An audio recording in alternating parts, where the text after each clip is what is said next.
আমি ওই বিজয় সরণির ওখানে একটা মূর্তি ছিল না বিরাট, শেখ মুজিবুর রহমানের। আমি ওখান থেকে যাওয়ার সময় সবসময় দেখতাম। আমি অনেক সময় আমার যে গাড়ি চালক ওকে বলতাম, আমার জাহিদ জানো এই মূর্তিটাকে না একদিন লোকে মাটিতে নামিয়ে দিবে, আমি কিন্তু থাকবো না তখন, দেখবে তুমি মানুষে নামাবে। কারণ এত অন্যায় অবিচার ওই নামে হচ্ছিল, কিন্তু আল্লাহর অসীম করুণা যে আমি বেঁচে থাকতেই দেখে গেলাম।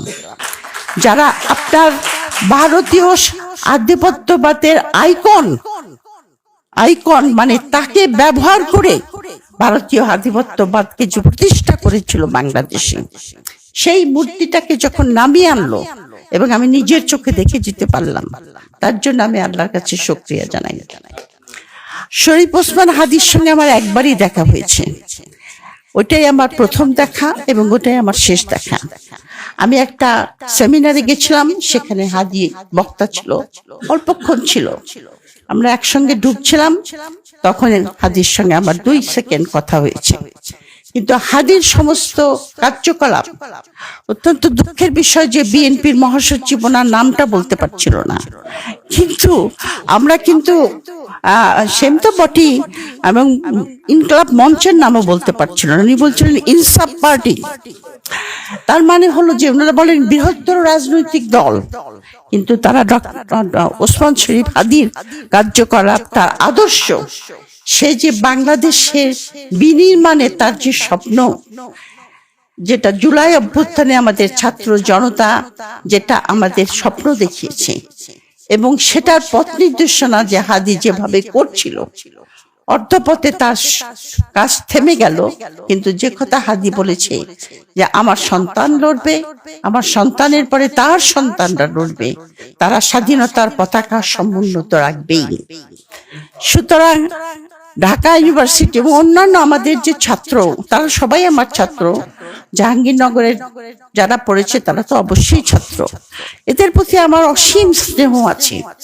কারণ আফটার অল আমি একজন মা, এবং ওদের মধ্যে আমি আমার সন্তানদের ছায়া দেখি। এবং তারা এই যে আমাদের স্বাধীনতা হওয়ার পর থেকে 71-এর মুক্তিযুদ্ধের পর থেকে বাংলাদেশ যে একটা মুক্তিযুদ্ধের স্বপ্ন থেকে বিচ্যুত হয়ে পড়েছিল, এবং আমরা কোনো পথ খুঁজে পাচ্ছিলাম না। আমি ব্যক্তিগতভাবে, যেহেতু আমি অ্যাক্টিভিস্ট না, আমি লিখি, আমি ব্যক্তিগতভাবে আমি লিখেছি যে বিশেষ করে 2009 সাল থেকে শুরু করে শেখ হাসিনা যে ক্রমান্বয়ে একটা ফ্যাসিস্ট হয়ে উঠছে এবং দেশের সমস্ত গণতান্ত্রিক প্রতিষ্ঠানগুলিকে ভেঙে দিচ্ছে, এটা আমি বহু লেখায় লিখেছি, কিন্তু কোনো পথ খুঁজে পাচ্ছিলাম না। আমার মনে হচ্ছিল যে আমরা বোধহয় এখান থেকে আর বেরোতেই পারবো না। আমি ওই বিজয় সরণির ওখানে একটা মূর্তি ছিল না বিরাট, শেখ মুজিবুর রহমানের, আমি ওখান থেকে যাওয়ার সময় সবসময় দেখতাম। আমি অনেক সময় আমার যে গাড়ি চালক ওকে বলতাম, আমার জাহিদ জানো এই মূর্তিটাকে না একদিন লোকে মাটিতে নামিয়ে দিবে, আমি কিন্তু থাকবো না তখন, দেখবে তুমি মানুষে নামাবে। কারণ এত অন্যায় অবিচার ওই নামে হচ্ছিল, কিন্তু আল্লাহর অসীম করুণা যে আমি বেঁচে থাকতেই দেখে গেলাম। যারা আপনার ভারতীয় আধিপত্যবাদের আইকন মানে তাকে ব্যবহার করে ভারতীয় আধিপত্যবাদকে যে প্রতিষ্ঠা করেছিল বাংলাদেশে, সেই মূর্তিটাকে যখন নামিয়ে আনলো এবং আমি নিজের চোখে দেখে যেতে পারলাম, তার জন্য আমি আল্লাহর কাছে শুকরিয়া জানাই। আর দ্বিতীয় কথা হলো আধিপত্যবাদটা কি? আধিপত্যবাদটা কিন্তু আপনার সরাসরি যারা ব্রিটিশ আমাদেরকে 200 বছর শাসন করেছে, ওই শাসনটা ছিল সরাসরি।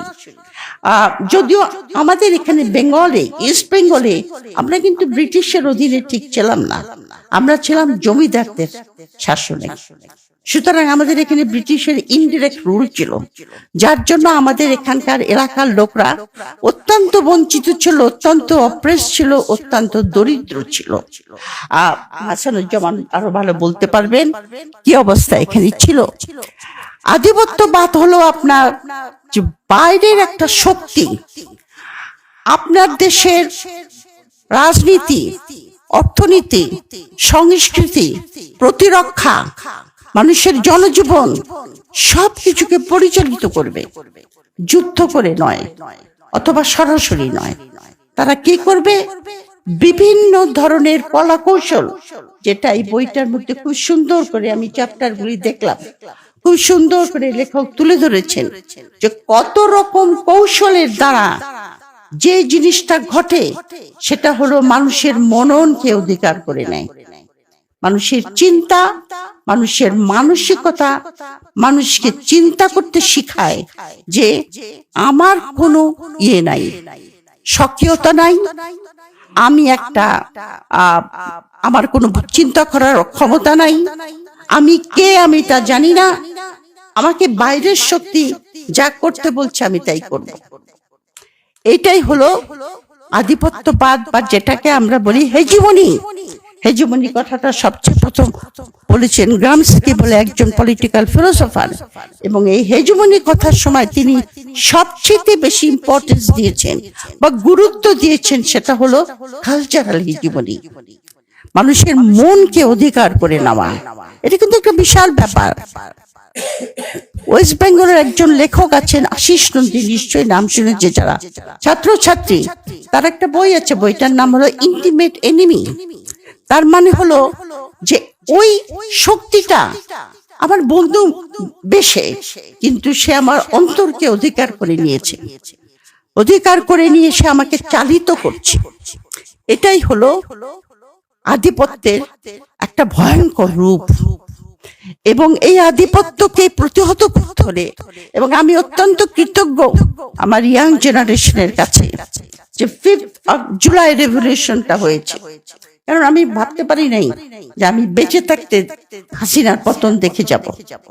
তাদের সাহস, তাদের দৃঢ়তা, তারা যেভাবে এই আন্দোলনকে গুলির মুখে, দমন পীড়নের মুখে দাঁড়িয়েছে, তাতে আমার বুকটা তাদের জন্য অহংকারে ভরে গেছে যে এরা আমার দেশকে স্বাধীন রাখতে পারবে, এরা আমার দেশকে আত্মমর্যাদার সঙ্গে রাখতে পারবে, এরা আমার দেশের জনসাধারণকে, নিপীড়িত জনগোষ্ঠীকে মুক্তির পথ দেখাবে।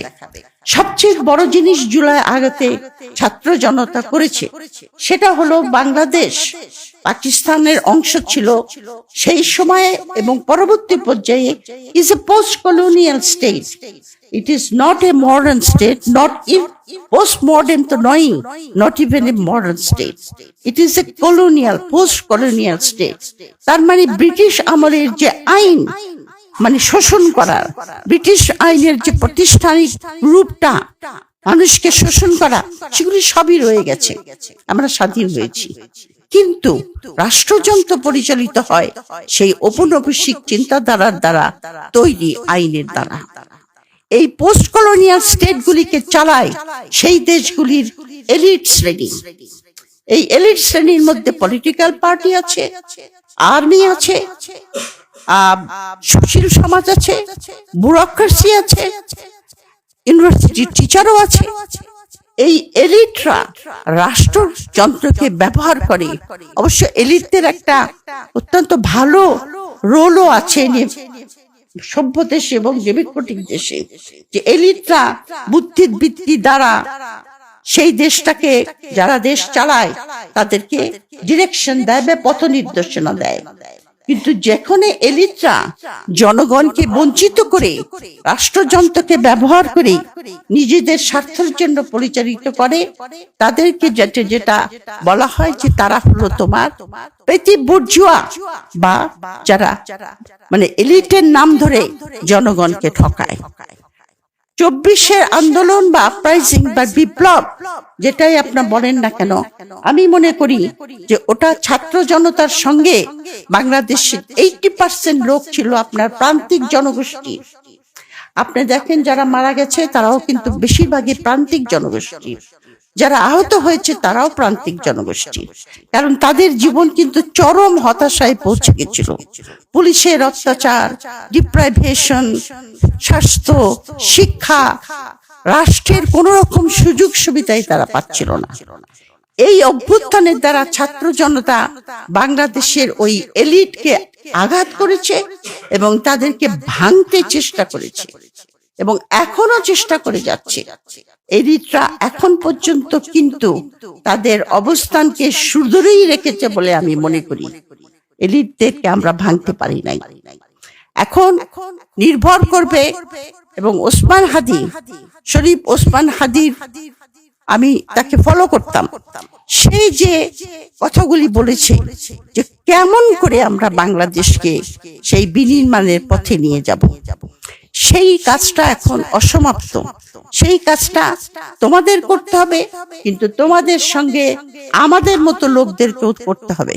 কারণ আমরা আমাদের কাজ করতে চেষ্টা করেছি, কিন্তু আমরা সাকসেসফুল হই নাই, আমাদের সাফল্য আসে নাই। আমাদের জেনারেশনের কথা বলছি আমি। কিন্তু আমরা যারা যারা ছাত্র জনতা, ইয়াং গ্রুপ, আমি এদের কথা শুনলাম, অনেকে এখানে যারা বক্তব্য দিয়েছে, এবং আমি খুব ইমপ্রেসড হয়েছি তাদের কথায়, যে এই আধিপত্যবাদকে রোধ করতে হলে কি কি করতে হবে। কথাগুলি অত্যন্ত সুন্দর বলেছে, যে যে সমস্ত প্রতিষ্ঠানের দ্বারা আধিপত্যবাদ প্রতিষ্ঠা হয়েছে তার বিপরীতে আমাদের সেরকম প্রতিষ্ঠান গড়ে তুলতে হবে, কালচারাল, পলিটিক্যাল, হোয়াটএভার। সেটা কি কি করে কাউন্টার করতে হবে। সবচেয়ে বড় কথা, ভারতীয় আধিপত্যবাদ যে আমাদের এখানে প্রতিষ্ঠিত হয়েছে, সেটা ভারতীয়রা কার দ্বারা করেছে? আমার দেশের লোকদের দ্বারাই তো করেছে। হাসিনা যে ফ্যাসিস্ট হয়ে উঠেছে, হাসিনা কি একলা একলা ফ্যাসিস্ট হয়ে উঠেছে? হাসিনাকে সাহায্য করেছে ব্যুরোক্রেসি, হাসিনাকে সাহায্য করেছে মিডিয়া, হাসিনাকে সাহায্য করেছে আর্মি, সবচেয়ে বেশি সাহায্য করেছে আমাদের প্রাণপ্রিয় আর্মি। কিন্তু সেই জন্যই সে এখানে পৌঁছেছে। যখন বিডিআরের আপনার পিলখানার হত্যাকাণ্ড ঘটলো, সেটা কিন্তু ছিল বাংলাদেশের সার্বভৌমত্বের উপরে আঘাত। হাদির হত্যাকাণ্ডটাও কিন্তু আমাদের সার্বভৌমত্বের উপর আঘাত। কারণ অ্যাক্রস দি বর্ডার থেকে যদি কেউ এসে আমার দেশের লোককে মেরে যায় তাদের পলিটিক্যাল উদ্দেশ্যকে সফল করার জন্য, সেটা আমি মনে করব সার্বভৌমত্বের উপরে আঘাত হয়েছে। আমাদের পিলখানার সময় আঘাত হয়েছে, আমরা কিছু বলি নাই। শাপলা চত্বরে হয়েছে, আমরা কিছু বলি নাই। গুম হয়েছে মানুষ, আমরা কিছু বলি নাই। আজকে যারা প্রথম আলো আর ডেইলি স্টারের জন্য রাস্তায় দাঁড়িয়েছে, এই মুখগুলি অত্যন্ত চেনা।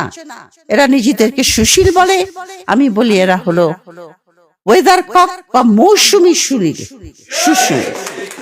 মানে যখন তাদের এজেন্ডা সামনে আসবে, যখন তাদের এজেন্ডা সামনে আসবে, তখন তারা মানবাধিকার, হিউম্যান রাইটস, অমুক তমুক এগুলি বলে আসবে। কিন্তু প্রথম আলোর অফিসে আগুন দিয়েছে, আমি ভায়োলেন্সকে সাপোর্ট করছি না, কিন্তু আগে কি কাগজে আগুন দেওয়া হয় নাই? নয়া দিগন্তে কি আগুন দেওয়া হয় নাই? সংগ্রামের এডিটরকে দাড়ি চেপে, দাড়িতে বয়স্ক লোক, উনি তো কিন্তু মরেও যেতে পারতো, তাকে কি তখন এরা কোথায় ছিল? এদেরকে এই কোশ্চেন করতে হবে। এরা কিন্তু আমাদের সকল মৌসুমী সুশীলা, কিন্তু unfortunately I may be wrong, যেটাকে আমরা বলি, হাসানুজ্জামান বলতে পারবে, তারা হলো ফিফথ কলামিস্ট বলি আমরা। ফিফথ কলামিস্ট মানে আমার দেশে বসে আমার দেশের বিরুদ্ধে কাজ করে, আমার দেশের নাগরিক পাশের দেশের হয়ে কাজ করে। তারা তো এতখানি পেনিট্রেশন করতে পারতো না যদি আমরা তাদেরকে সাহায্য না করতাম। সুতরাং আমাদের সামনে যে যুদ্ধ, সেই যুদ্ধটা কিন্তু বিশাল। এই যুদ্ধে আমি জানি না আমরা জিততে পারবো কিনা। আল্লাহর কাছে সবসময় প্রার্থনা করি, দোয়া চাই যেন আমরা জিততে পারি, এবং যদি জিততে না পারি তাহলে আমরা অন্ধকারে তলিয়ে যাব, সে বিষয়ে কোনো সন্দেহ নাই। আর একটা জিনিস আমাদেরকে প্রমাণ করতে হবে যে আমাদের দেশের 90% উপর লোক মুসলমান, আমরা মুসলিম, কিন্তু আমাদের মধ্যে বিভিন্ন ভাবে আমি দেখি ইন্ডিয়ান হিস্ট্রি, তখন এটা তো হাসানুজ্জামান আমার যারা ইন্ডিয়াতে যে সমস্ত বিখ্যাত ঐতিহাসিক, ধরেন আর.সি. মজুমদার অথবা যদুনাথ সরকারের মতো লোকেরা, তাদের হিস্ট্রি পড়লে কি দেখা যায়? মুসলমানদের প্রতি ঘৃণা। অথচ যখন মোহর আলী ইতিহাস লেখে, তখন আমরা তাকে বলি কমলাল, কারণ সে মুসলমানের পক্ষে লেখে। এই যে একটা হীনমন্যতা আমাদের মধ্যে দিয়ে দিয়েছে। এমনকি 71 কনস্টিটিউশন তৈরি করার সময়, যেটা ইন্ডিয়ার ছায়াতে তৈরি হয়েছে, দেখেন তার মূলনীতির মধ্যে কি ছিল? সেকুলারিজম। আচ্ছা, সেকুলারিজমের কথাটা লেখার কি দরকার?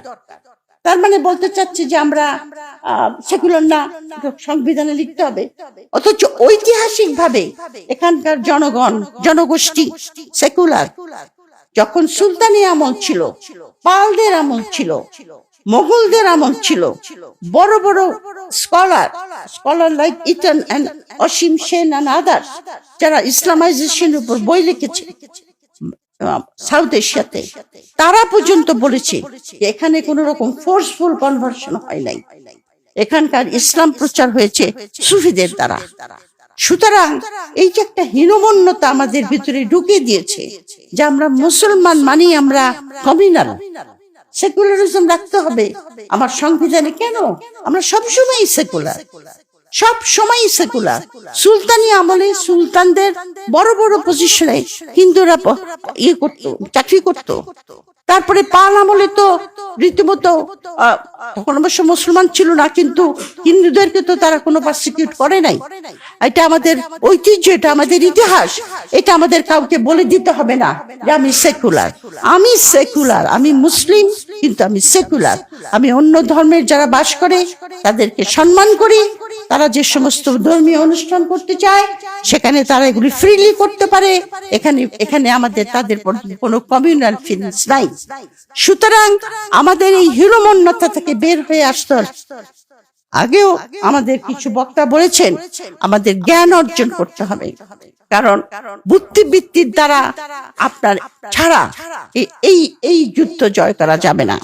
আমার মনে আছে, আমি যখন আমার হাজবেন্ড কলম্বিয়াতে যখন ছিলেন, আমি তখন কলম্বিয়াতে আমার পিএইচডি থিসিসের জোগাড় করছিলাম, মেটেরিয়াল।